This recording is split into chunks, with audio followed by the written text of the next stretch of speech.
এখন আমি আবার নেটে সার্চ করতে শুরু করলাম, সার্জারি তো করাবো, কিন্তু কাকে দিয়ে করাবো এবং কোন সার্জারিটা এই মুহূর্তে সব থেকে ভালো সার্জারি। আমি দেখলাম সার্জারি প্রায় দু রকমের আছে, ওপেন সার্জারি এবং লেজার সার্জারি, কিন্তু সমস্ত জায়গায় বলছে লেজার সার্জারিটা খুবই মডার্ন টেকনোলজি এবং ওটাতে কাটাকাটি খুব কম আছে, দ্রুত গতিতে সেরে যায়, ব্লিডিং কম হয়, পেন কম হয়। আর ওপেন সার্জারিতে ঠিক তার উল্টো, ওপেন সার্জারিতে কাটতে অনেক বেশি হয়, ব্লিডিং প্রচুর হয়, পেন হয় এবং সারতেও প্রচুর বেশি সময় লাগে।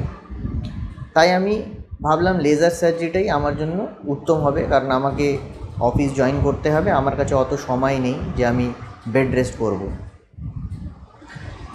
তো নেটে সার্চ করতে শুরু করলাম যে কোন ডাক্তারকে দিয়ে করালে লেজার সার্জারি খুব থেকে ভালো হবে।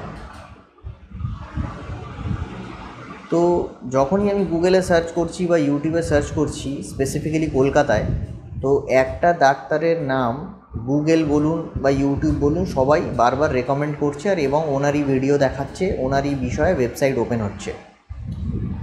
এবং আমি ইউটিউবে ওনার প্রচুর ভিডিওস পেয়েছি, ডাক্তারের ভিডিও এবং পেশেন্টদের রিভিউ ভিডিও, আর সমস্ত ভিডিও একটা পজিটিভ সাইড শো করছে। পেশেন্টরাও বলছে খুব ভালো ডাক্তার, খুব ভালো চিকিৎসা, খুব দ্রুত গতিতে সেরে গেছে। এই রিভিউগুলো দেখে আমিও প্রচণ্ড অ্যাট্রাক্ট হলাম, আর স্ক্রিনে একটা নাম্বার ছিল, আমি ওই নাম্বারে কল করলাম। কল করা মাত্র দেখলাম ওনার একটা অ্যাসিস্ট্যান্ট কলটা রিসিভ করলো। উনি আমাকে বললেন যে ডাক্তারের সঙ্গে যোগাযোগ করতে গেলে আপনাকে একটা অ্যাপয়েন্টমেন্ট বুক করতে হবে।